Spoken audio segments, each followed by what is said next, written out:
Managing your store's finances and payment accounts is a breeze with our intuitive dashboard. Start by selecting your business, like FastBite, and head over to the Business Fees section.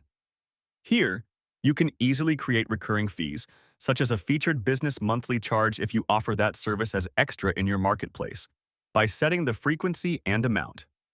If you need to apply a specific commission for your marketplace website or any other product, just add a new fee, select the delivery type and payment method, and set your percentage. These fees are incredibly flexible. You can set them as specific as you need, whether you are charging for a particular product, a niche service, or a general marketplace fee. You can also handle manual adjustments instantly by choosing to charge or credit a business, perfect for seasonal discounts like a Valentine's Day promotion.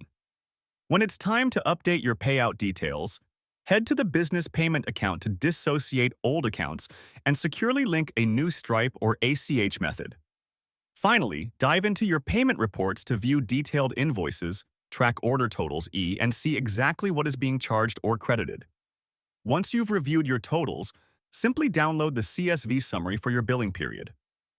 We recommend taking this CSV and importing it into your preferred external accounting tool to streamline your actual payout process and keep your business records perfect. Ordering.co, focus on your growth, we've got the tech.